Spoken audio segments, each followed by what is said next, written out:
Hey, yo, man, what time is it? You know what time it is, man. 2 a.m.? Yeah, man. Man, you know what? What's that? It's 8:46, bro. Wow, that's deep. Yeah, you know what time that is. Yeah, man. Nappy head? Yo. Funk Army. What's up? Stand up. Get it live, y'all. Yo, drop that beat. You know what we gotta do. Yeah, man.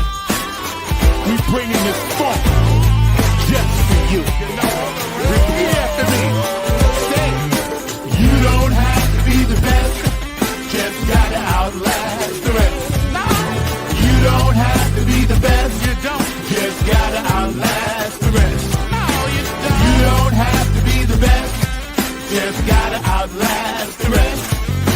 You don't have to be the best, just gotta outlast the rest. United we stand, divided we fall. Should our backs ever beat against the wall, we'll be together until the jam is done. I'ma say that again for you. United we stand, divided we fall. Should our backs ever beat against the wall, we'll be together until the jam is done. Here we go, y'all. Now let me tell you a little story about United We Stand. It says we're gonna funk across this funkless land. We gon' stand up and let our voices be heard. We ain't gonna let nobody stop us from spreading the spiritual word. The ruthless corporate greedy don't give a damn about the needies. We need everybody in the house to join us on this one, alright? Y'all say, united we stand, divided we fall. Should our backs ever beat against the wall, we'll be together until the jam is done. Are y'all out there? You feeling me? United we stand, divided we fall. Should our backs ever beat against the wall, we'll be together until the jam is done. Yeah. Check. 1, 2, 1, 2. United we stand, divided we fall. Funkin' with the poor people most of all, as they poison our mind with food control. Third eye is wise, sacrifice. Wake up and see what they doing to you and me. Keeping a separate product of Illuminati, like the jail cell did my boss John Gotti. Dirty politics and high-priced prostitution reside in all the important positions. Just look around at the injustice in the world. Some forced to live in a deplorable conditions. Watch us, watch what we do. This rap is coming up just for you. So sit back, relax, check out our phone calls. The nappy hip hop army always bumping in your drum.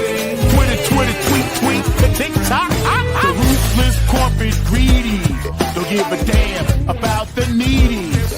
A movement, genocide and homicide is happening all around the world. Promise me this, promise me that, when all the fat cats stabbing us in the back. Man, get off my back, bro. Killing me. Let me see you wave your hand. We all wanna take a stand. Rise up against the corporate man. Let me head all across this land. Oh yeah.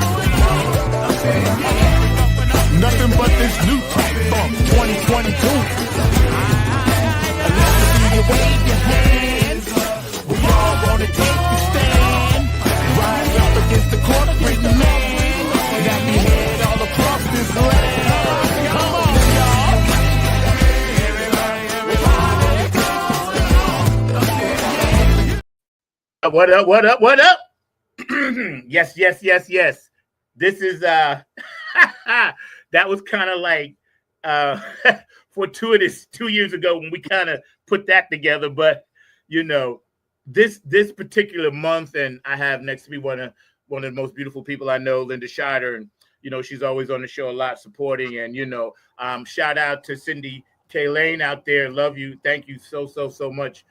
You're definitely a cool sponsor to have, and we're going to get some of your music going too. And I know you listen, so I love you, sweetie. And Tim Kinley's supposed to be here today. Al Rashad's coming on today. My dog Shindig all from the big Massachusetts is G's, coming in today. Jeff all Rose the is supposed to big pop G's. in today. Yeah. Kevin Harrington's supposed to pop in today. Cheryl Woodhouse may send something. Plus all the other people, groovy people that are going to be around for the next month. I'm gonna try to really focus on you guys and try to get every single person I can that ever did the show to pop in. So for that, I want to say thank you. This is going to be a little bit different. No real commentary. We're just going to focus on all the good stuff we learned and shared. And I want to, say from personally, Mark Lee and I talk about this all the time. And sometimes Linda's, privy to some of the stuff we talk about the show, and how it's really kind of cool the way it all came together. My dog Kevin Harrington, maybe I can get him on and he can tell the story too. So any anniversaries, any birthdays, shout out Kayla Maya Mackay Robertson. Kayla Mackay Robertson. I always get you mixed up with your sister. Kayla Mackay Robertson. I know you turned 21 yesterday, so happy birthday. I love you, love you, love you, love you. Happy birthday. And also, my youngest daughter, Maya, also had a birthday in March 22nd. So she turned 17. So I love you guys, And also my son down in Georgia, he's 46 now. So I love all three of you guys with all my heart. And just know that Dad is doing everything that you saw him do years ago. Just funking. All right, got that out the way. Also, thanking the creator. Well, I came in to visit, my dear. Huh? Just came in to visit. I just wanted to wish you a very happy anniversary. 5 years. Okay, I didn't know. The front seat. I can't stay long. I just wanted to say I love you. So go ahead. Yeah. Very cool things. So I just want to send you all my love. Have a great show, and I will see you on the backside. There you go. Thank you. I appreciate you. Linda Scheider. I'm talking all over. I didn't even know. I thought you was hanging for a minute. No, you did tell me you had to roll, though. I appreciate you. And we're going to clip that and save that. Linda Scheider, Funk Hall of Famer, her husband Gary Scheider, and all the great work she does. Actor, actress, activist, much love. Thank you. Thank you. Peace out. Peace. Yes. Y'all can tell I'm jacked today. So, yeah, man, I'm really happy because I actually moved the past 2 weeks. So anybody that ever moved before know what that's about. So, yeah, that's why I'm like super jacked. I haven't really had much sleep, that kind of thing. So, we had a lot of groovy people on, man, and a lot of people were, helping me push this thing along when it first got started, right? And that was mad cool. Mark is a major influence, and Kevin Harrington, like I said, and people that encouraged the show. So it's really, really cool. Shout out to Q&A, Otis. I love you, Q Dog, man, for hooking me up, with the swag. So when I get out there, my Riz is popping, no cap. You feel me? So I'm kind of loving that. Yeah, man. So 5 years, like, wow. I say that to myself sometimes. 5 years. So many things have happened. So many adventures and so many, highs and lows in the world. And I'm just grateful to God that he allowed this little thing to continue for 5 years. Something that popped up in my head, came to fruition. And it's like sometimes I get overwhelmed by it, not because I'm trying to crunch numbers, because if anybody knows me, they know one thing about me. I don't care about numbers in this or in the music game. I never did, and I never, ever will. I make music, they dig it. I make podcasts, they dig it. That's it. It's for me, I've made it quite simple for myself. I've become a minimalist, and I guess I was always like this because I actually just love to play music and be around it and do that thing. And then I actually love to just communicate with people and share different stories and ideas and things like that. A good friend of mine, Jen Vanderput, and I was talking to her about, I might be moving or something like that. And she's like, I'd be missed. And that really touched my heart. I love you, Jen, because I know you be listening. Thank you for saying that. I just want to make a difference, as we all do.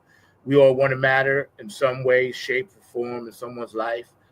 Shout out to Sonia down there in Texas and Brenda Enzo. I know y'all are like in Mexico, so y'all have a top good morning. That's all mad cool. And see, I know you're around somewhere, so that's cool. Appreciate that.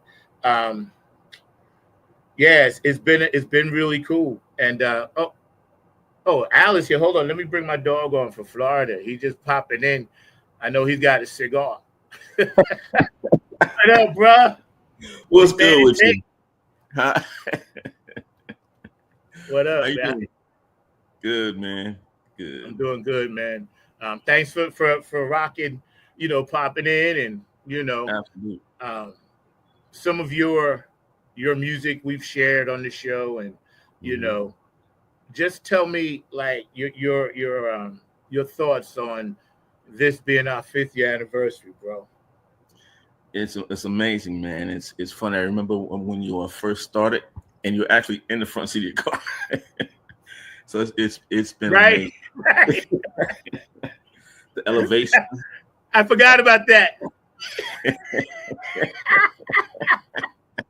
I did. I did. I forgot. Thanks for reminding me. Yeah. You have a Keep story. me humble. Yeah, and the conversations, the topics that you come through with are amazing, and it's just only getting better. So congratulations to you and Chris.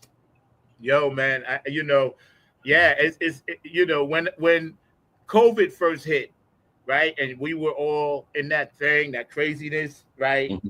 Everybody was trying to do something, right? And I was like, man, what can I do? Mm-hmm. And I called Kevin, and he said, you'll never know until you try it, Mm-hmm. And then I knew Mark was like, into the production and doing a lot of things. And between those two, man, we was able to really kind of, think about how we could do it. And then who else? I tell you what, I called Philly Phil down in Texas. I spoke to him, and I called Keith Jackson from P-Funk Radio. Oh, okay. Yeah. And the reason why I called them is because I was trying to find a time slot that didn't interfere with their shows. Because I knew it was like the whole funk movement that I wanted to capture with the concept. And I know Philly Phil, he's now on P-Funk Radio, but he's like on a Tuesday night. And then I know Keith, all week long, but his specialty is Friday night stress release party. And then I knew Gabe was on a Wednesday night, and then I knew Larry Funkster Jones at the time was coming in on a Saturday night. So I was like, you know what, maybe. And then I talked to Mark about it, and I said, because I only wanted Mark to kind of do the production in, because I knew he would make it work. And I said, would 12 o'clock in the afternoon work? And he was like, yeah, that'd be good. And then I thought about it. I was like, that might not be a bad slot. Right? I was like, people might be just getting up. They might not be out yet. I said, the West Coast, it'll still be 9 o'clock in the morning. So, God help me, and the universe helped me figure it out, right? And I was like, okay, let's give it a whirl. And here we are, McMahon and Tate. We ran up the flagpole. So here we are, man. Yo, how is your new thing doing down there? Because I know you was working with this girl for a while. How's that going? She's been like so many projects and so many different females I've been kind of working with. The first one, she did a really nice job. I wanted to do a reimagination of one of the songs, but her voice was too pretty for the song I was trying to, make happen. I needed a little more chicken grease in it, Yeah. So I had to, put that to the side. And then, everybody else, you say you want to do something and they don't take you seriously or seriously enough. There's something coming up or, I can't get the studio or whatever. you know. Yeah. And so I just keep it moving. I'm like, okay, I asked you, you know, you had a shot at this or whatever, so I'll just move on. Yeah. I don't blame you because you know your mindset. We came up with the same thing. You and Mm-hmm. I played in the same bands and that kind of thing, and you know, and still doing it, still working together, man. And that I, yeah, Yeah. I, looking over you there and seeing you next to my hi-hat side, it was like, okay, it's almost Yeah. like Joe Montana knew he had Jerry Rice over there. You know what I'm saying? He never had to worry. It was everything over everything else. But I know over here it's good, you know? Yeah, man. You know, people like yourself and Kevin Harrington and, you know, some of the people as lifelongers, I call Funk Army Mhm. soldiers, lifelongers, man. Y'all enlisted for life. Y'all was not lying because you guys have helped me put out some pretty good stuff.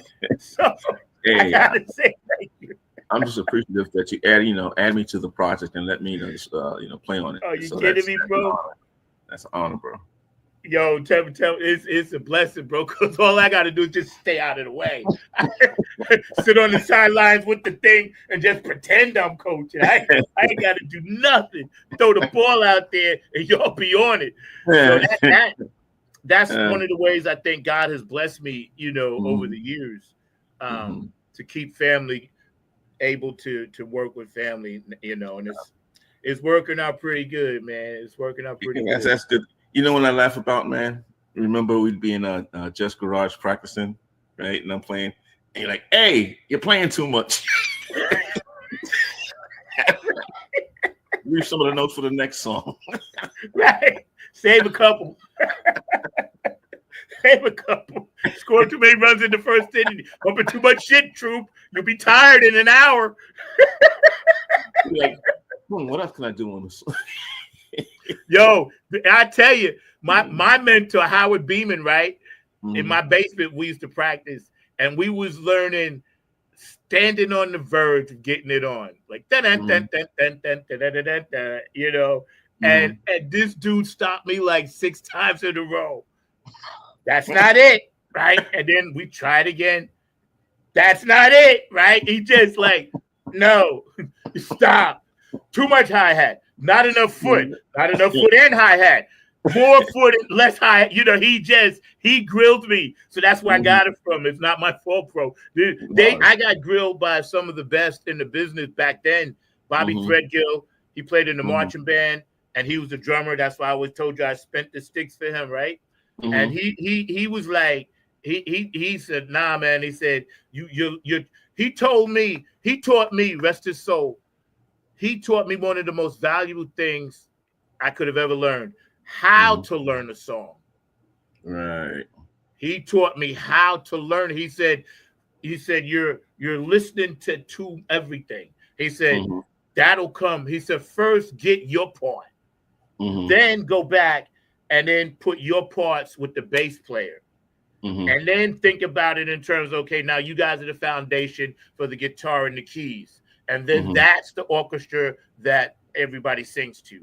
And he taught me how to do that. Because when I used to listen to songs, I could hear all the parts. But sometimes drum parts, especially back then, you couldn't really hear what they were playing.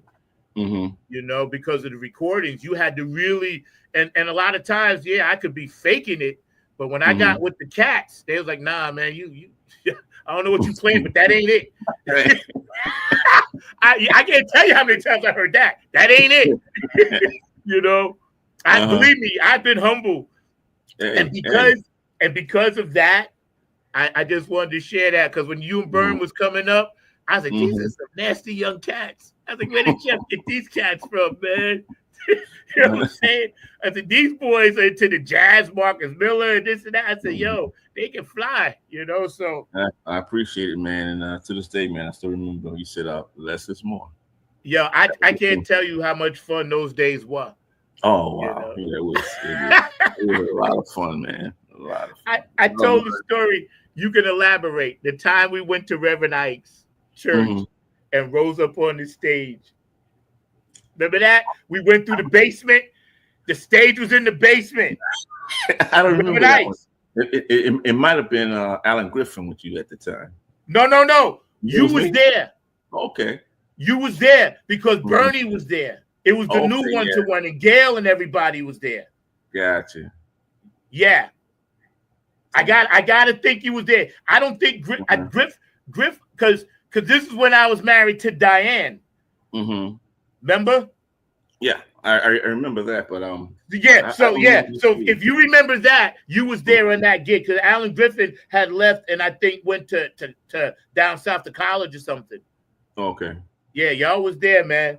Yeah, ask Jeff, he'll tell you. Anyway, we in Reverend Ike's church. This dude, right? Now, of course, Reverend Ike, we don't subscribe to him, but it was a good paying gig. And the stage rose like Earth, Wind, and Fire, pushed us all the way up. Because remember, Aaron was there as our roadie, Aaron and Pinky. Gotcha, right. Pinky and your sister was the vocals. Uh-huh. Yeah. And I thought to myself, wow, this dude got us rising up on the stage. And at the end, he was like, yo, play something. He just turned around to Jeff and said, play something. So Jeff started playing something, right? And I didn't kick the gospel. I started kicking the P-Funk beat.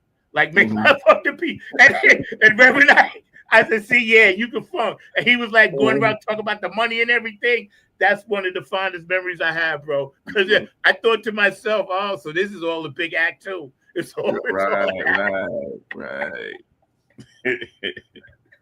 This is all showbiz. All right, great. I'm in the right spot then. You know, Mark. Oh, go ahead. No, just real quick. That's why you should mention because I met this young lady, right, and we were exchanging phone numbers, and then she looks up and she says, "What's your name?" And I said, "You don't know my name?" It's Al. She's like, I know the name of your band, but I didn't know your name." So I said, my band is the Al Rashad Band. It's like, I could see if it was Earth, Wind, and Fire. That'd be right.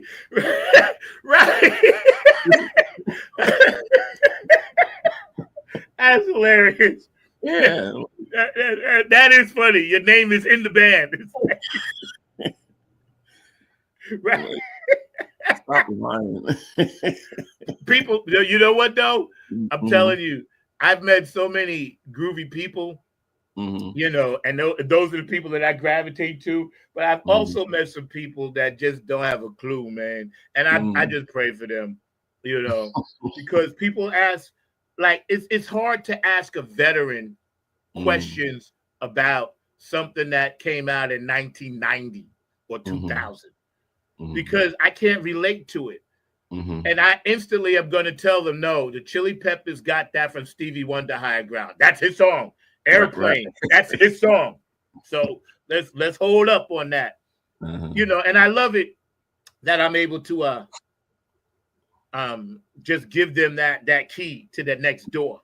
Because, you know, I had a young man, he's a nice kid, and we was talking about music guitar player, and I hipped him up, man. We had like a 40-minute ride. I dropped so much knowledge on this kid, right? He got in the right side, and then he got out on the left side. He said, because, bro, he said, I can't even go out that door no more. He said, I got to go out this door because you done dropped some knowledge on me. Because I told him the guitar players to seek out, you know, because he's into hard rock. And he said 70s and 80s, right? Nice kid, man. And his name is Victor or something like that. And I said, listen, I said, you know, I'm gonna shout you out. I said, because you're very receptive. And I said, you know, you're into this 80s classic hard rock. I said, yeah, your Van Halens and all them cats, they was the cats. I said, but you need to go back and really study what Ernest Isley was doing. Study what Jimi Hendrix was doing. Study what Eddie Hazel. He's like, who's Eddie Hazel? I said, exactly. I said, study Mike Hampton. Who's Mike Hampton? I said, exactly. I said, Blackbird, study these guys because they're the ones that took the Hendrix, you know, and then Stevie Salas as well. He didn't know that either. And they're the ones that took that Hendrix torch and ran with it. You know what I'm saying? And he was like, thank you. And then, you know, I told him about Mother's Finest. You know, I said, nah, man, check that out. So, you know, because he didn't really know. And if nobody tells him, how they gonna know? There you go. Yep. There you go. Yo, Mark, you back there? Been back here the whole time listening to the YouTube, just getting on all that fine chat and hearing Albert Shard talking about all that craziness that he's got going on and all along those lines. So definitely seeing and checking y'all out. Great conversation going on back there. Y'all over there rolling in Reverend Ike's church and everything like that. I'm telling you, bro.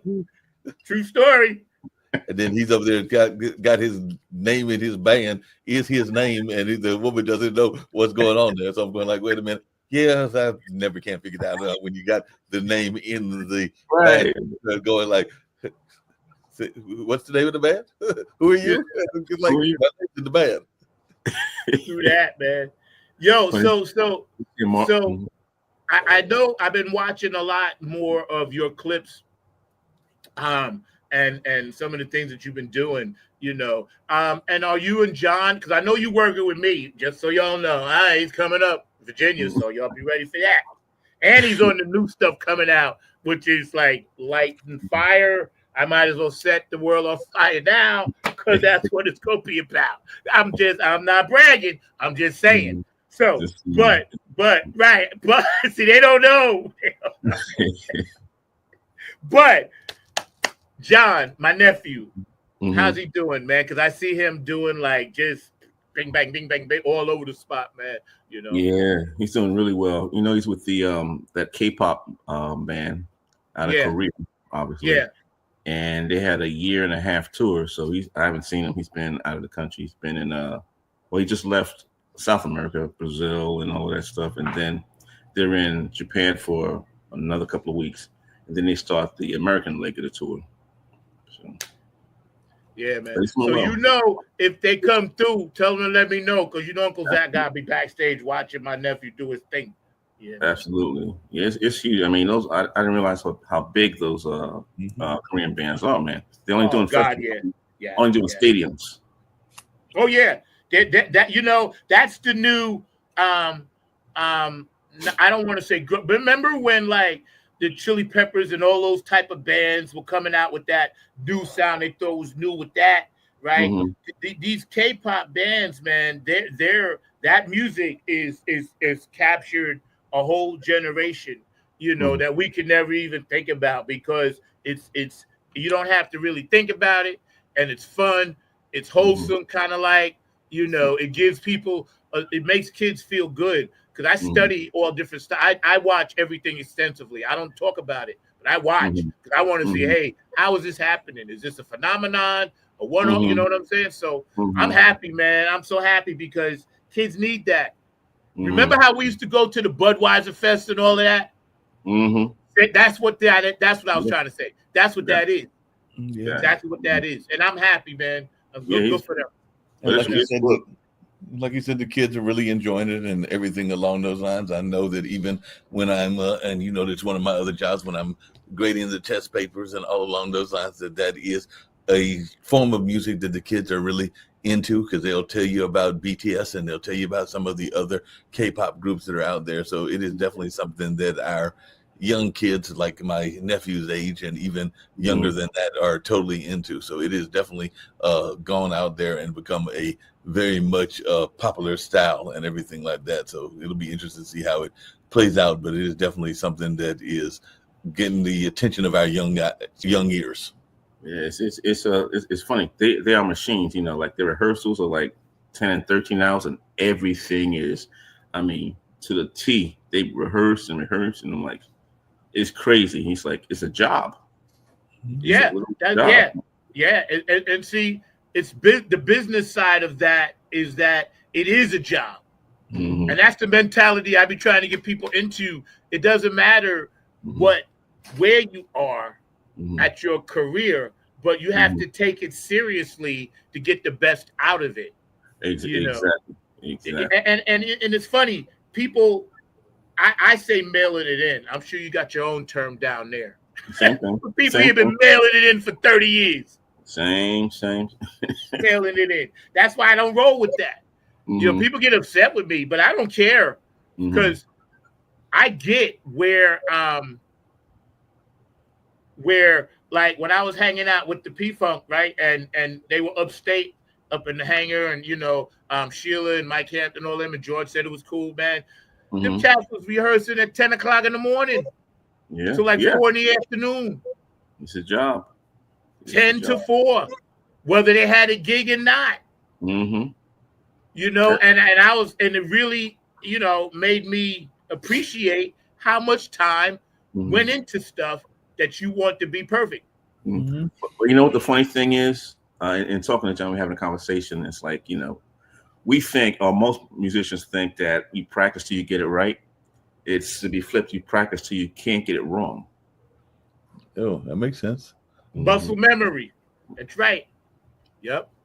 Muscle memory, man. Because our rehearsals, we used to rehearse like all the time with Jeff, you know, and it became muscle memory, you know. And that's, I think, a lot of people that kind of like are halfway in and halfway out, one foot in, one foot out. They're like, they don't want to put that time in anymore. Right. You know. And see, that's why when I'm recording, I only use you guys. Yeah, that makes a Spit lot of facts, sense. bro. I'm just spitting facts, man. I only use you because I know you got both feet in. Sure. Al, and this is for you, Zach, as well. There's an old saying that used to be out there for a while that I'd love to hear y'all's thoughts about it and everything, because it seems to me that in the music game, particularly the music game in the South here, there are bands that are made up of those that are professional and that are definitely geared toward professionalism, like folks like Zach, and there's a lot of weekend warriors and stuff like that. So they're only interested in being weekend warriors, and that's all they really want to do and everything like that. And then there's the old cliche that those that can do, those that can't teach, and everything like that. So I just wonder your thoughts around that, Al, because you do see a lot of people that are very much in the academic and the academic side of music, and they are very good at knowing the theories and everything like that, but they might not be good at the practical side of music as well. But I just wanted your take on that, Al, because I know that you're in both of those dimensions. Yeah, it's a funny thing. There are two sides, and there's a lot of truth. Like, for instance, you find a lot of great players out there, right? But they come back to someone that they learned from that wasn't necessarily the player that they are, but had, you know, showed them how to get to where they were trying to get to. It's a weird thing. So there's a lot of that, and I appreciate, you know, both sides of the fence. You know, just like there are a lot of listeners that love music that don't play one instrument, but they know the history of the music way more than I do.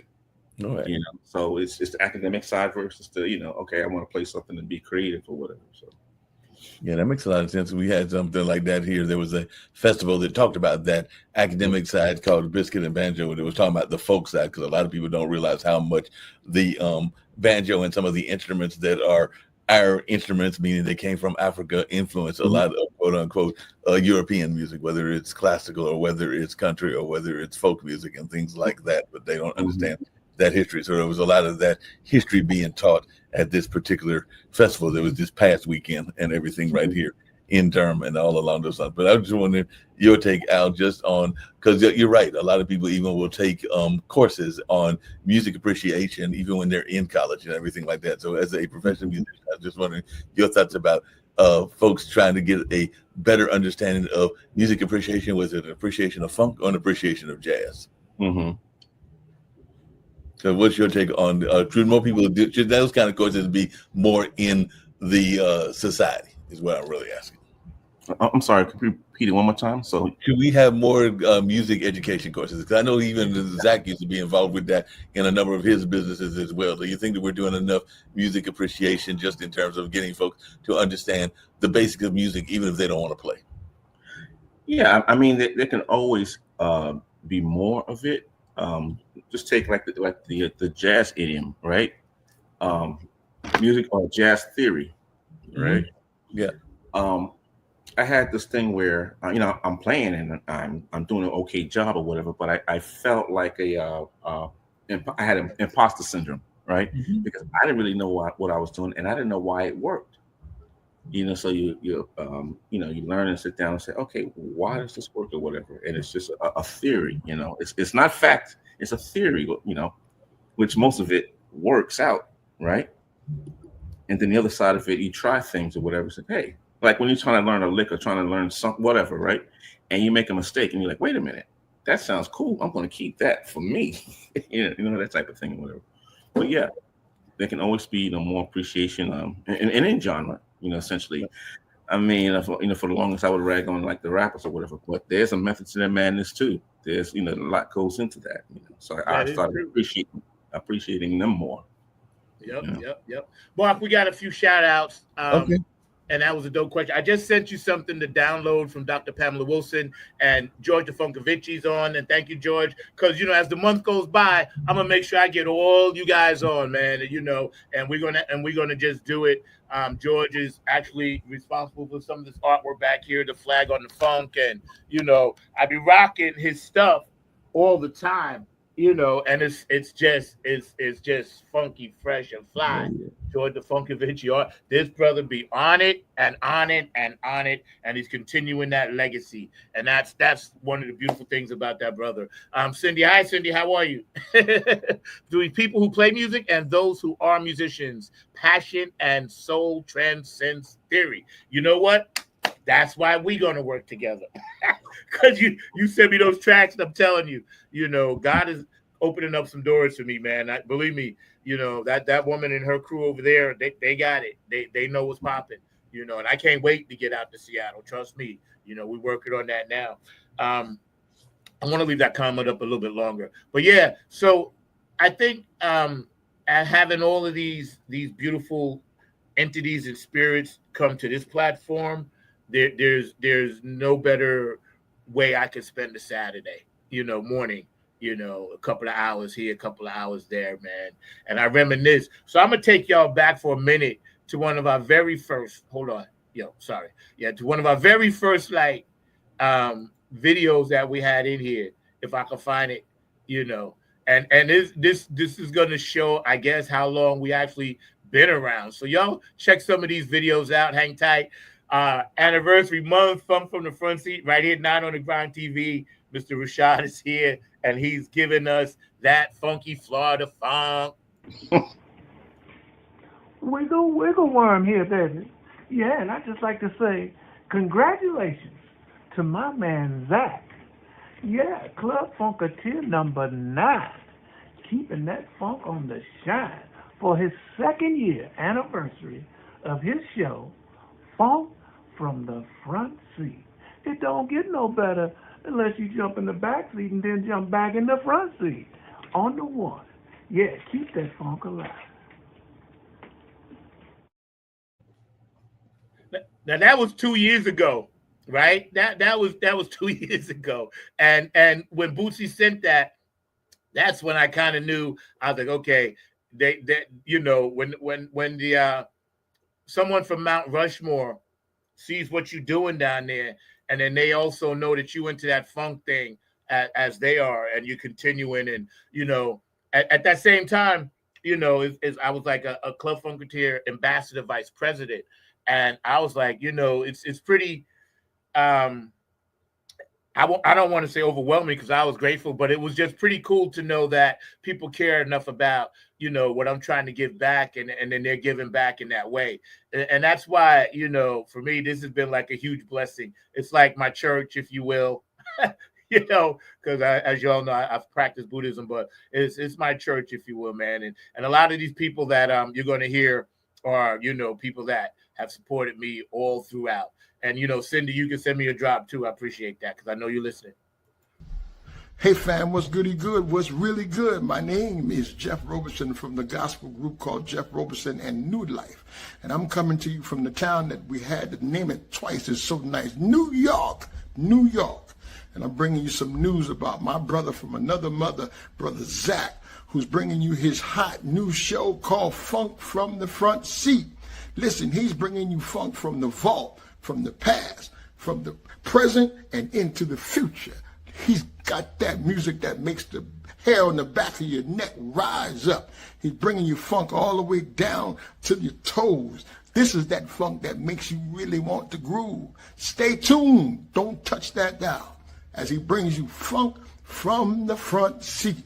Listen, let's go. Royal Funk fans, this Jeff plays on a lot of my stuff, and one of my mentors, and you know, doing big things in the gospel field.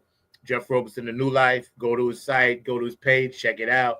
Jeff, it was actually a mentor to both me and this brother, because as the things that Al and I were doing, Jeff would have this way of like, okay, we riding it like max 90 now.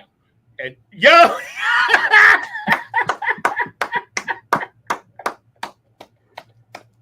yo, mind blown, bro. Yeah. Wow. I listen to that periodically. Oh yeah, I still do, man. I listen to it periodically, man, and I'm like, okay, for its time, you know, we was into something different, you know, we was into something different. That just freaked me out because I'm like, that is familiar. That was brilliant, bro. That was brilliant. I was just gonna say there was times when we'd be at max 90, and then Jeff would look over at us and shift it to overdrive. It was like, yo, remember we used to be doing Night in Tunisia, right? At Chaka, right? We did that version, and I used to really just want to stop and just watch him play that break. Cause I was like, there's no sense in me playing, you know, because I want to see what he's doing, how he does that, man. But that's really cool. I thought about that the other day. I was like, yo, that was pretty slick that we was playing Chaka Khan's version back then. Ahead of the time, man. Yeah, man. That's man, cool, man. We're hanging out today, Funk from the Front Seat anniversary show, man, and we're gonna be doing this all month. You know, get some of the forefathers on and talk about some stuff they did. I wanted to show y'all this little clip from a friend of mine out on the West Coast, Lisa Love. Royal Funk fans, this is Lisa Love, aka Alpha Unk Omega, coming to you from Love's Temple here in Southern California, inviting you to 9 on the Grind, Funk from the Front Seat with Zach Robinson. This is what I want you to do for me. Tune in every Saturday at 12 p.m. Eastern Standard Time, 9 a.m. Pacific Standard Time. Come join the meeting of minds. I guarantee soul's growth and high vibrations, not to mention the love. Keep it funky, y'all. Here he is, the man, the myth, and the legend. What up, Dick? What is happening, sir? Can you hear me? It's all good, bro. Thank you for joining our anniversary month, man. Appreciate you, man. Absolutely. I had to be a part of this wonderful moment and thing that's going on. Yeah, man. For those of you popping on, I don't know if you ever met Al. Al, this is Dig Deep, one of my mentors from New York. Sir, how are you, sir? Him and myself and Milo Z trying to get something popping. And this brother right here, I watched him before I put Nappy Head together at the wetlands. I used to be standing right underneath you, watching you. That's how much you mean to me, bro. Thank you, sir. That's how much you mean to me. I'm telling you, if it wasn't for you, I wouldn't have did that band. Wow. I wouldn't have did it because you gave me inspiration to prove that it could be done. Yeah, at that level. Yeah, man. And I always tell you that story, bro. I tell you that. I'm gonna tell that story to the day I'm no longer here. You know, because it's important for people to know how things start. You know, yes, and sir. Where you get your inspiration from. Yeah, Al's a bass player, and Al, this brother here, he was jamming so hard and leaning and singing like that, right? I blew my mind how he was like literally digging deep. We get ready to run. Al, what kind of bass do you play? What kind of bass you play, Al? Well, a couple. The Fender Jazz, Marcus Miller. Oh, nice. Okay. And I have a friend that's in Atlanta, and he's a luthier, so he built me a six string. So, how about you? Yeah, Fender Jazz. That was a thing for me. You know, Verdine played one, and it's like if Verdine's playing it, I'm playing it. And you know, I did like the precision basses because Marshall Jones from the Ohio Players played one. Oh, okay. But the sound, I preferred the sound of the jazz bass. It was smooth. Like I could get any kind of sound out of it. And I like the fact that the neck towards the head of it thins out. Yes, You know, so and I mean, playing a Fender Jazz made me feel like Verdine, made me feel like Larry, made me feel like Jermaine. You know, it's like a lot of greats played the jazz bass, and I wanted to be a part of that lineup. You know, That's it. I chased the Marcus Miller sound. Zach could tell you. Oh, really? Yes. Yeah. For real, I was into Marcus before I even knew who Marcus was. He was telling me, "Yo, Marcus Miller's the guy." I was like, "Nah, Skeet's the guy." We used to go back and forth, and right. you were right. We were both kind of right, but you was on Marcus, man. Yeah. A lot of great bass players out there, man. I mean, it's just like, even although I started on classical guitar, I loved bass. Bass was it. And, when I think when I saw the Jackson 5, that was the first time I'd seen a teen group or vocal group with bass and guitar. So whatever the Beatles meant to people before me, that's what the Jackson 5 meant to me. And I was like, oh, I got to play guitar or bass, And that's the way it's been ever since, man. And then, of course, when it came to just groups, grew up with the Ohio Players, Earth, Wind and Fire, Isley Brothers, as the 3 top tier groups from the 70s. That was my total inspiration. And Sly kind of came later for me. And it's been Sly ever since. Nobody else more. It's been Sly and the Family Stone. I was gonna say, who a lot of people sleep on? That cat from Brainstorm. I think it was the guy from Brainstorm. You remember that group? Brainstorm. Oh yeah, yeah. A lot of people Journey Through the Light was one of my favorite albums back then. That's the one. Yes. And see, I got a chance to meet Belita and talk to her, and I asked her about that, and she said the industry didn't want them putting out messages about God. That's why they had to switch over to that disco. She told me the story. Okay. She said Journey Through the Light was about God. Listen to the words. It's about the light, going to God. And she said that hit so hard, it scared the industry. And the industry said the next song y'all put out, you got to do a disco song. Wow. That's how that happened. Yeah, man. Belita was so dope. I was hanging out with her in the P-Funk because she sang with them later. But she was I was in her apartment. She was frying fish for us, making food, collard greens, cornbread, frying fish. So down to earth. And I adored her. She had a glow around her. I was like, can you please tell me about Journey Through the Light? She's like, oh yeah, baby, I tell you. They didn't want us to, I'm serious, yo. And then when she passed away, it kind of touched me in a way, It touched me in a way. Well, now we know what the crimes of the industry have been for the longest time. So we're not surprised that these are not messages they want. I mean, I remember reading back I read within the last several years, I think out of Maurice White's book, that when they had released Mighty Mighty, the only reason that the record companies didn't promote it because they thought it was a song about the movement of Black people. And it was too spiritual.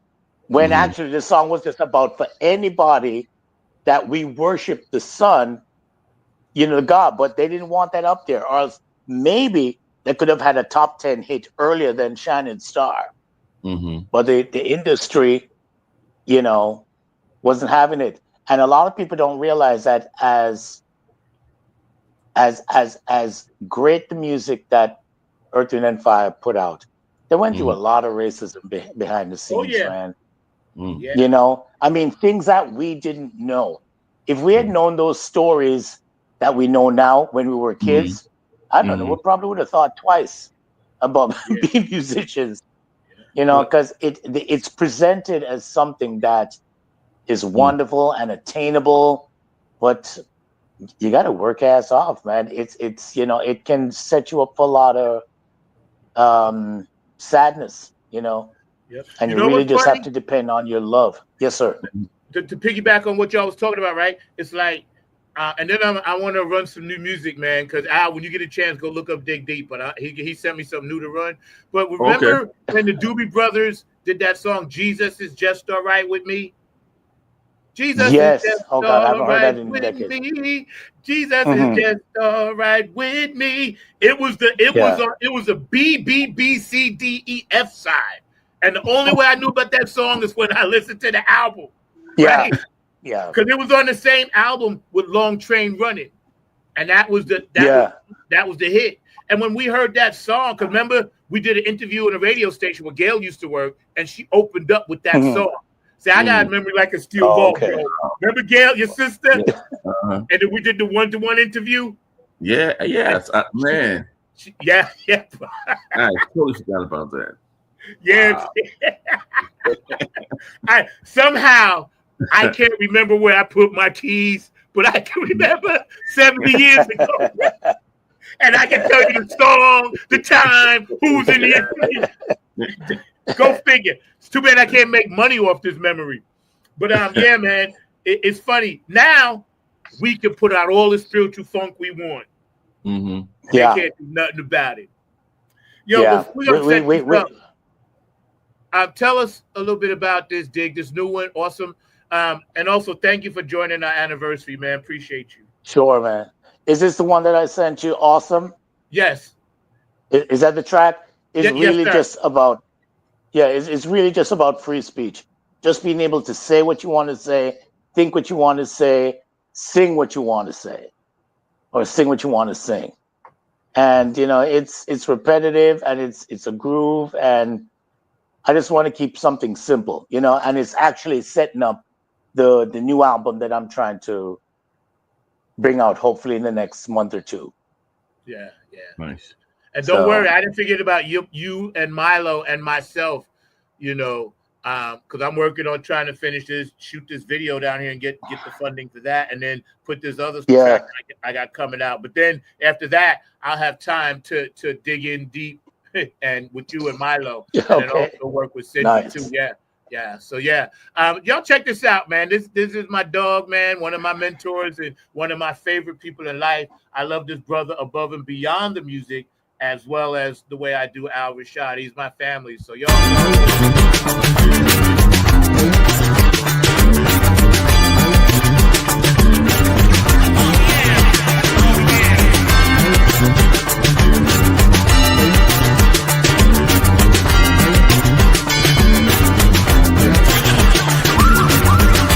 Say what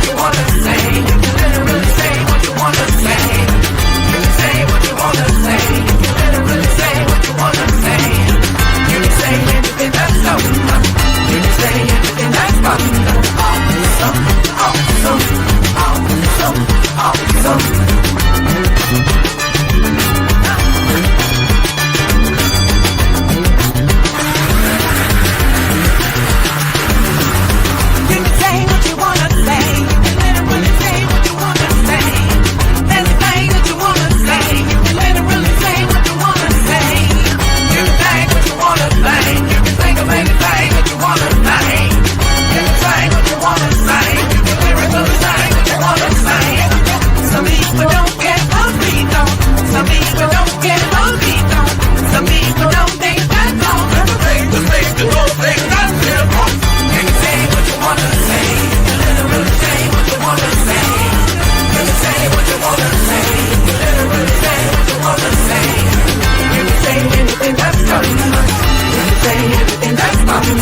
funky. That is You funky. be on ones. Woo! Yeah, you, bro, you be on one, man. Yo, congrats on that. Yeah, That's congrats. Thanks, like, man. yeah, you sent me that the other day, and I pumped that up in my car, and I was just at the gas station, and people, yo, you be on one, bro. Congrats Thank you, on bro. that. Thank you. That has all the Thank you, elements sir. of the dig deep that I know. You know, Thanks, that you man. can do, man. So Yeah, appreciate definitely. that, man. Appreciate Congrats on that. that.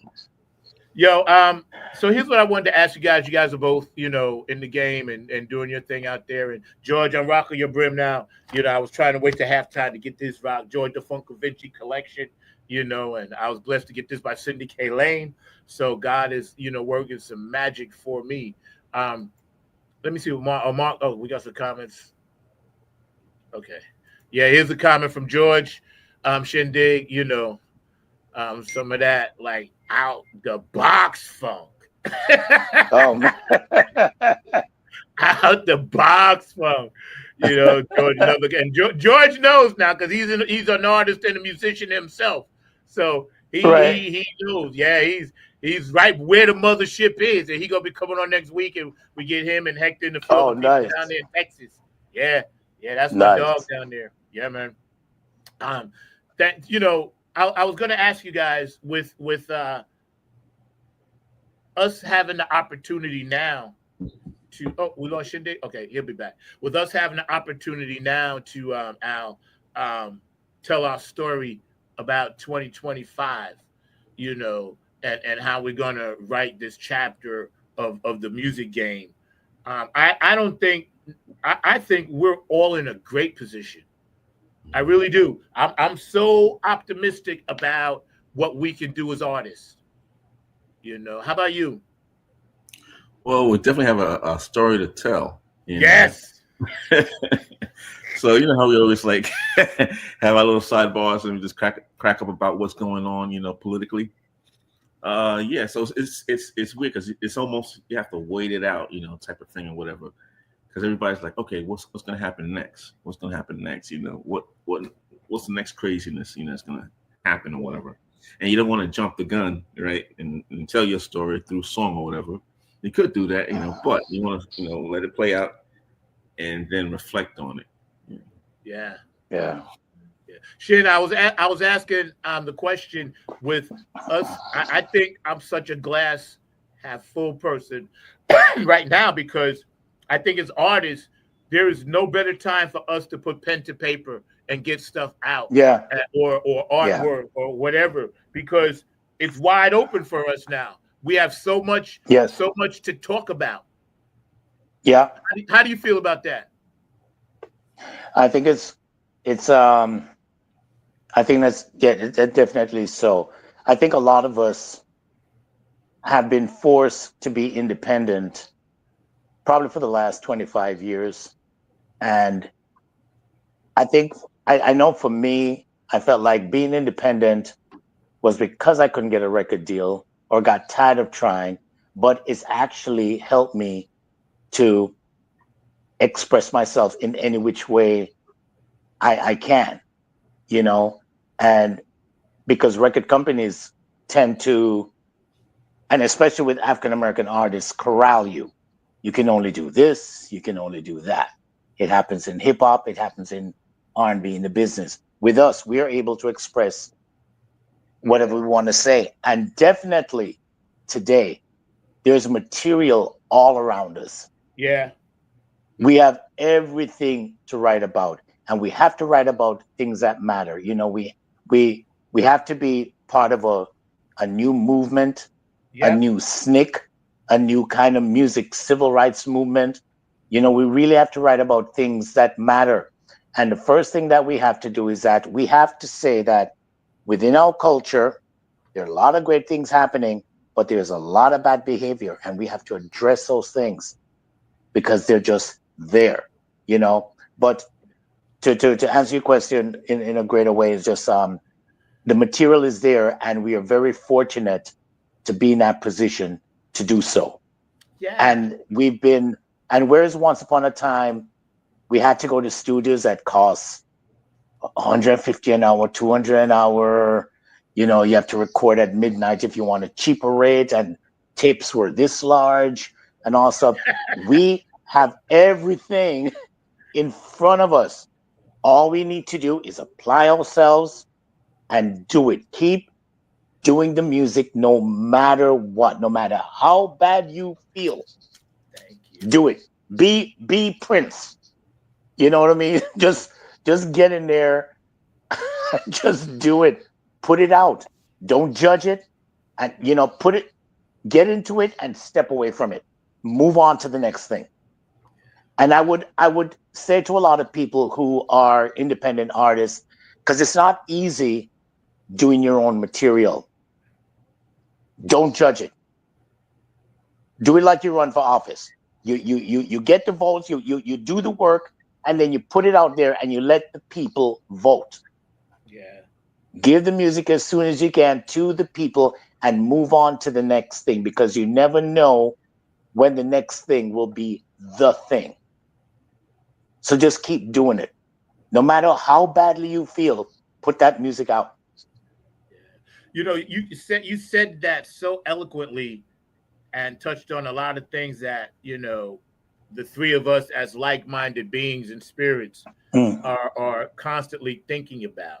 Because again, before you had popped in, you know, we were talking, and I'll tell you about commitment to excellence. You know, I have a commitment. You have a commitment to excellence. Al has a commitment to excellence. And and see, as gatekeepers now, I think we're trying to put this example out that, listen, just keep doing what you do. You know, and it's funny you said that, because that's exactly how I felt and was trying to hip a young brother the other day about, you know, just do, you don't overload. And me, you know how we are as artists, we hate our stuff all the time. You know, there's always like, you know, it's crazy. We in our own head more than anybody. Yeah. We are, man. Once that's God's put true it out, little joke to us. It is. It really is. It is, bro. And you know, that's why I would tell everybody, if you love music, make as make as much music as you can. Because the great thing to feel is like, if you, let's say for instance, you've done 6 or 7 albums of music, and somebody says, when's the last time you listened to your first album? It's a blessing to say, wow, you know what? I haven't listened to that in like 4 years because I moved on. That is kind of a plus to what you're doing. You know, let people listen to your music. Don't get caught up in your first track. It's like trying to make something work that probably didn't pop off. It may pop off, but today is today and then was then. You know, and you got to make music for Saturday. Was it the 3rd or 4th? This is when you need to be concerned about. You know, make that music today. All the thoughts that are going on in your head, that's material. Yeah, it's funny. Those are songs. Cause see, right now I'm getting it like, okay, the three of us have to collab. You know what I'm saying? That, you know, I can feel you, big man. Don't worry, I got you. Cause I'm like, there's always other people to work with to bring in different tools and ideas, and that's to me. I'm a builder. I've always liked to build. I get so much joy in having a band start from scratch and building it. Yeah. You know, I almost get more joy in that than I actually do doing a show, because when you're building, it's like a blank canvas, and you can just be like, plug it, you know, like a Rubik's Cube, you know?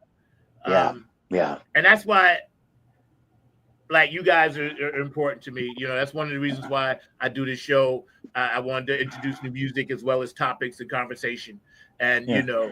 And, you know, it also really frees up your mind to get the material out, to not have it in there. You know, I've always imagined our brains as like the old kind of pie chart of the hard drive that we used to see on an old computer. You know, when it would tell you how much memory you have left and everything. And you got to clean up your hard drive. The one that's in your head, you just got to clean it up. So whatever you're thinking, lay it down and don't get petty. Don't get so hung up on the song like this isn't right and this isn't right. People will get it. And I always tell people, when you listen to your material, if you're not wincing like, oh, I need to change that or something. If you're not wincing anymore, then it's done. Yep. Put it out and let the people decide and move on to the next thing. You know, the next thing will be better. You will make something better. But unfortunately, I know a lot of my colleagues and friends who are doing material spend maybe like 5 years on 1 or 2 songs because they get hung up. This isn't right. And they're in their way. And that's one of the things that musicians have to remember. There's one thing I had to remember. Get out of your own way. Yep.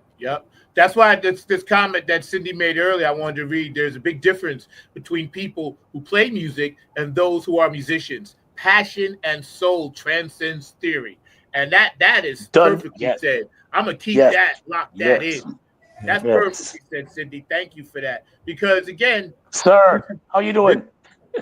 I'm doing good, Cindy.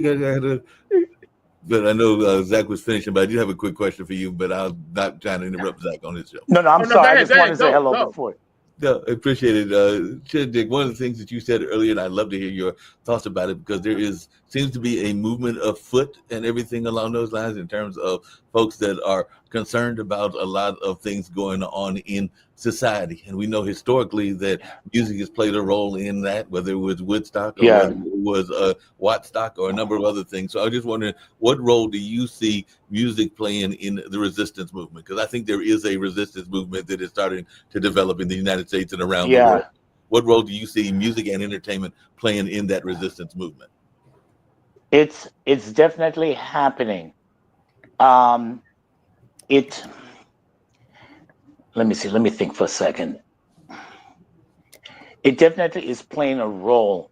It needs to be on a platform. Hopefully something divine will bring it to a platform where everyone will see. And in that instance, since you mentioned Woodstock and Wattstacks, those 2 platforms brought everything that was happening before into one place where everyone could see what was happening.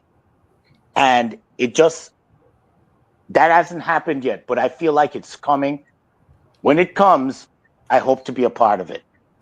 Same. And we if will it's be presented on stage, I hope to be one of the players on stage with it. You know, something We're gonna that be. And hopefully it is something. Hopefully, it is a song that is chosen that will carry the message. But I think something's coming. It's been happening for a long time, because we're like we've been the new record company, but without the business and all that other stuff. You know, it's like when something else has hit the ceiling, something else is happening. So this is a new underground. And all the people that were forced to be independent musicians, not by choice, but because we were shut out. Yeah. And also too. Oh, go ahead. Go ahead, please. No, I was just saying that, you know, something's brewing. Yeah. And it's going to happen. I think the only thing is that we have to be sure that our eyes are wide open and we recognize it, or we'll pass it through. Or it will pass us by. And the thing is that, no, just one more thing. Whenever it comes, however it's happening, we have to treat it. It has to be filled with dignity, integrity, and character. It cannot be cheap. It cannot be immoral. It has to raise up this new movement. It has to be a part of that, because we've seen other things where listen, you want to write degrading music, that's fine. Yeah. But it never usually is a happy ending. Yeah. You know what I mean? It's like if we really want to rise up and do something really well, We have to keep our music positive. We have to put Muhammad Ali in there. We have to put King in there. We have to put Malcolm in there. Whomever. Yeah. Our music has to reflect something that inspires kids, because they don't even have music programs. Yeah. So we have to be their music program. But they got to look up to us. That's they can't look down on us. And what I was going to add to that is that in addition to it happening, we have to make it happen ourselves. Like we have to say, okay, everybody we know that got something, bring it to the table now. Everybody keeps their own. Which is what I think we're doing. Yeah, that's what I mean. Yeah. So we're actually actively doing it. And they're not really paying attention, but they are. That's why they be ripping us off on Spotify. You know what I'm saying? Yeah. But that's a whole nother show. Did I answer your question, Mark? You did answer the question. I was just going to say really quickly, this is actually going to be the anniversary of the March on Washington. That's coming up in August as well. So it'll be the March on Washington took place in 2000. I don't want to get into any commentary, Mark. No, this is about the anniversary here. I get that. We'll get into that, but we're going to leave that energy out. Today is about. I was actually going to tie it to the entertainment, Zach, because what I was going to say is just what Shindig said, which is if you go to the March on Washington, it was the entertainers that actually were the voice of that March on Washington. Yes, so exactly. Yeah. Okay. I got you. That was the Woodstock of the civil rights movement at that time. That's the point I was trying to make. Yeah. I got you. But what I was going to say is like what we're actually trying to do here, and what we want to focus on with the independent artists, because those were major artists. So they got invited to do that. The Aretha Franklins and the Sidney Poitiers and the Stevie Wonders of the world. They were already mainstream major. We have to start our own grassroots. Shakori Hills is playing right over here in North Carolina. We played it last year. They won't have us back on this year. They said we're in a 3-year rotation. Yet I looked at the list and I seen some of the same bands. So it's a lot of nepotism and a lot of politics with this stuff. That's why what Shindig is saying with our political mindset, that's why I'm putting out a political song, because I want people to know, listen, I'm paying attention. I don't need you. Hold on, we got Kev coming in. Yes, What's up, bro? How you doing? What's good? What's good, man? Thank you for joining us. I know you're grinding. Thank you. Yeah, just want to pop in real quick, say what's up. What's up, everybody? Hey, Mr. Harrington, how you doing? All good. Good. What you been up to, man? Good. Grinding, man. You know what it goes. Same thing. Yeah. Kevin is we go way back. Okay. We go, and he actually is on my new stuff, the one I'm gonna send you after the show, Dave, for you to check out. Yeah, I ain't putting it out yet, but I'll let you hear it. Please. Yeah. You know, one of the things that with what Mark was saying, is kind of like there's been this resurgence with Sly and the Family Stone. You know, they came up, what's his name? Questlove came out with the movie and everything. Yeah. No matter what Sly has been through, that's how important Sly and his group have been. They won't go away, and they're just not there because they were popular. They're there because of the things that Sly said. It mattered. So it supersedes all the things you want to say about him, the drugs and all that. It doesn't matter. It matters who he was at that time and what he meant to music and to people. His band was the face of America. And he was very sincere about what he did. So as a movement, we are hoping that we can be a part, that we can have that platform, that coming up for air thing. But the content of the music has to matter. Yeah. What's funny though? If you think about it, some of his hits, the bigger ones, they were only 3 minutes and 23 seconds long. He was the original cat. That was like, a song is only going to be like, now they copied that, but it's all crap. Because Want to Take You Higher, Stand, Have Fun in the Summertime. You know, when those songs, I don't know, Kev, your thoughts, because I know they hit me in a certain way where I dropped a tear when I heard Have Fun in the Summertime. Oh, that's my end of the spring, and then she comes back. Hi. Right. That was my summer, man. That's why I related to the tune. That was like a perfect verses of what my summer was as a kid. Yeah. Real. Yeah. I know Sly was very thoughtful, very, very thoughtful. Yo, he had such Where a did Mark? Where Yeah, did Mark and the other gentleman go? Who? Wasn't there another? I forgot his name. Oh yeah, The other gentleman Al. I just People are met? gonna be popping in and out, so it's just we okay. just All right, we ain't doing a regular show. It's just about reminiscing, talk about Oh, I anniversary. see. Okay. Kev, Got it. we got a few videos I want to show, but Kev, I don't know how long you have, but I know I got some of your stuff loaded in here. I know I do. And tell us, what have you been working on recently as far as like the music thing besides Nappy Head?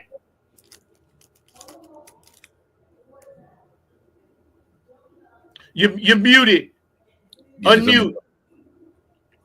It's something with his mic. Yeah, unmute. No, you're still muted. Yeah, we lost you. You might have to go in and out, Kevin. Yeah. Yeah. What was that about, Mark? That's on his side. I know. Do we have one of Kev's vids loaded in? I know we do somewhere, right? Yeah, we do. Okay, thanks. See if you can find it. I'll see if I can find it. And Thank you got you. Al's in there as well. I did put that in there. I found Who's? Oh, Yeah, I saw it. Yeah, I saw, because we're gonna run those in a minute while Kevin's getting it together. But again, I want to just thank everybody just hanging out, because we're sitting here telling stories, Yeah, reminiscing, gaining knowledge from Shindig about some of the things that we Okay. see, his music. You and Kev? But you know, Mark, I'm excited about what's coming. I don't know what's coming, but I'm excited about it. Yeah. It's nice to God let us live to see it. Yeah.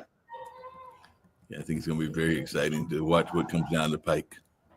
Yeah, I'm going to run this real fast while we're waiting, and Kevin come back, get with us. These are some nice things that was sent in to shout out, our anniversary and everything, and we really appreciate you, Cheryl. What up, my funk family? I want to wish Zach a happy anniversary. You are still grinding with 9 on the Grind TV.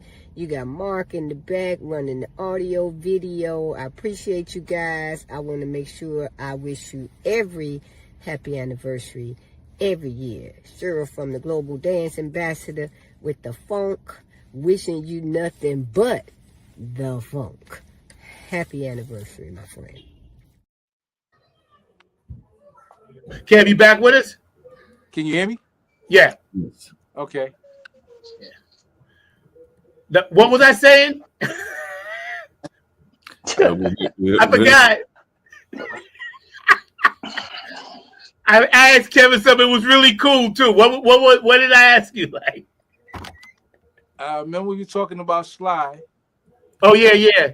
And I said, "Have fun in the summertime." That was. Yeah. The slide thing. Yeah. Yeah. No, I know what it was. I asked you. I said I was going to ask you what new projects you working on. Right. Well, I'm always working on my own stuff. I just finished up a track for Eric J. And he's got that now. So, and it's the usual. Yeah. I'm always doing something. Yeah, maybe y'all could send that to me so this way I can run it on the show next week if it's out. I don't know if it's out. Is it out? Did he put it out yet? No, he just got it. It's a new track. Now he has some other stuff that we did. Okay, yeah. And it's been a while though, because I got caught up in life, so I'm really kind of just getting back to it, And again, while I got you, man, congratulations on another year. I was privileged to be part of that conversation that decided you was going to do it. And please share, man. Either I started mine the same year you or the year after, because of that. Yeah. Yeah, I was going to let you tell the story now that you're here about how we just kind of thought about it, man. So please elaborate and share it, man. Yeah, I mean, cause then we was talking a lot, and we brought it up, and my thing was like, hey man, why not? You won't know if it's gonna work or not till you do it. I thought right away when you said the concept, I thought that was, I was like, yeah, okay, I've never seen that. So go for it. Yeah. And here you are 5 years later. Thank you. I appreciate it. You know what was cool? I was able to track down brothers like Shindig, track down other people. Was dope. And connect. So how do you two guys know each other? How do you and Shindig know each other? I know of him from the New York scene. I played a lot with a bass player, Paul. They call him Uncle Funky, and he was. Oh he yeah, was I know Uncle Funky. I played with okay. I played with Second Step for Out of the Country though. I never worked with them. Oh, in okay. New York. We worked. We spoke about that before. Mm-hmm. I just saw Josh 2 weeks ago. And so yeah, or maybe a week and a half. He came up here. Yeah. Okay. Okay. Cool. How was Uncle Funky? I think we're all on like a 3-second delay. New York. Yeah, there's a little bit of a delay there and everything. Oh yeah, there's something happening. I don't think it's yours, Shindig, but yeah, there's a little bit of a delay. Is that on my end, Mark? No, I think it's on Kevin's end. Okay. Because I'm using my phone probably. Yeah, that's probably it because you're using the phone. No worries, though. I just want to make sure I didn't miss anything, man. And like both of you gentlemen are big influences in my life, and I just tell my audience that, and I'm always just happy to share that, man. Mark, do you have something that one of Kevin's been over there? Did you find I'm one? in the process of loading it up right now because I didn't see the original one, but if you give me a minute or two, it'll be up because it's loading pull it up for me. I'm going to also Al said he had to split. Congratulations. So I appreciate that, man. Thank you, Al. Mad love, bro. I appreciate that, man. And I'm going to be doing some work with him. He's going to be coming with us to Virginia soon. So that'd be mad cool, man. Exactly. If you want to play, and a comment from George. Our music is a code that's connected to our culture way back from African ancestors. And that's absolutely right, man. It's absolutely right. What'd you say, Mark? I was saying if you want to play Al's first, and then by the time you play Al's, Kevin's will be up. Yeah, run that for a minute, for sure. Cool, let's do that.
Thank you, Very Al. nice. We hear you. Very, we see you. very We all see you, bro. You ain't even got to be here, but we see you. Thank you. And Yeah, man. I did Like- want to ones loaded up too whenever y'all want it, which is funky. Yeah. Run that, Mark. Anniversary month, yo. One of my favorites from Kevin. Funky And I can't believe I moved in betwixt all of this and got it done. So God is good, you know. In the new spot, no sweat, cheaper. God literally hooked me up, bros. I gotta tell you, he literally did. You know, I got the notice I had to move on Sunday. I had a place on Monday. Wow. 24 hours. 24 hours cheaper, all inclusive, you know, just rent. I ain't gotta pay for cable, internet, nothing. Wow. Just like that. Just I prayed that night, just like that. You ready? Zach, Yeah, by bro. the way, how is your health? It's good. I just went to the doctor. All my numbers are good. Yeah, I gotta go Good. every 90 days. I go, and I go for blood work Excellent. every 2 months. Yeah, so Great. you know they're gonna Good. be monitoring. Okay. Thank you. I've been blessed, Awesome. man. I'm all right. I'm all right. Good. Good. I'm happy. Happy. Bro. Mark, go ahead and run that, bro. Yep, ready to run it now. Thank you.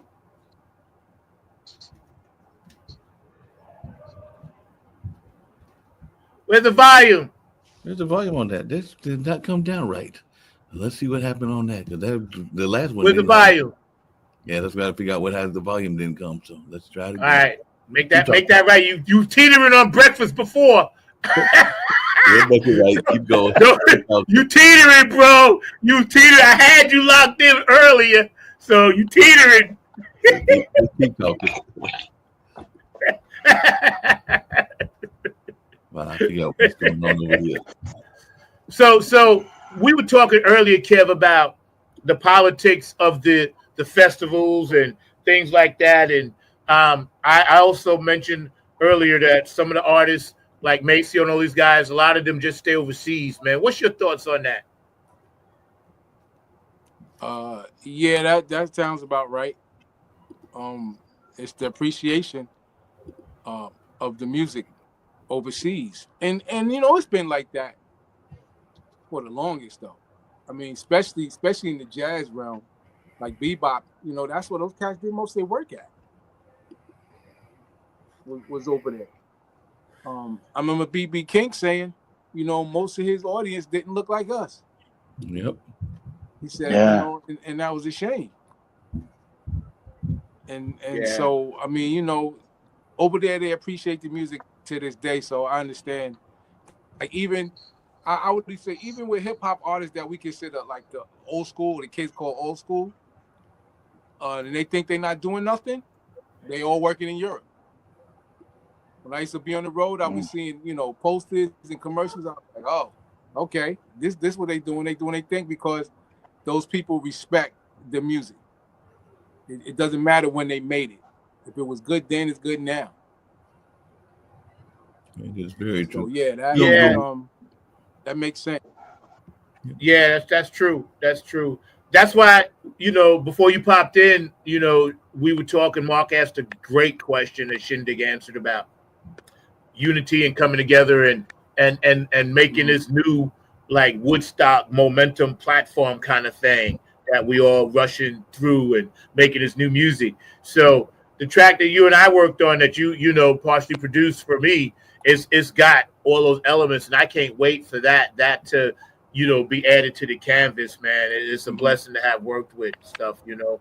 And we got to get Milo Z because him and I and Shindig are going to try to collaborate, and we're working behind the scenes, I guess, mentally, so we can get in the right space to do something too. So I'm just thinking, bro, we should do like a We Are the World thing, and whatever we call that'd it. be Right? that'd be super.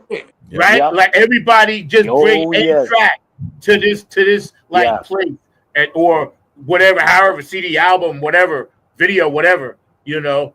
I think that'd be dope because God has us all alive for a reason. Yep. Well, if folks are ready, we'll go the old-fashioned way since the new-fashioned way didn't want to work. But if Kevin doesn't mind, this is one of my favorites. So let's take that funky, sexy, cool.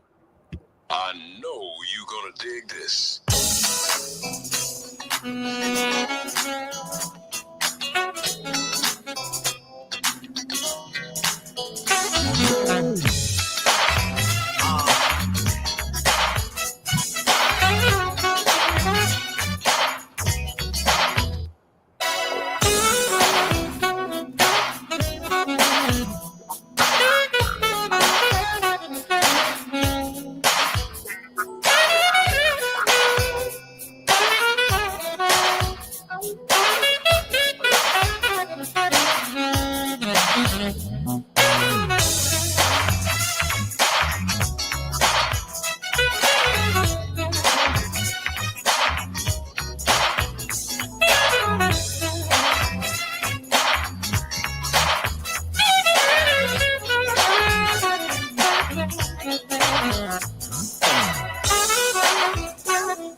Yo, man, that was dope, man. Kevin Harrington Experiment featuring Ray Richardson Jr. Song, funky, saxy, cool.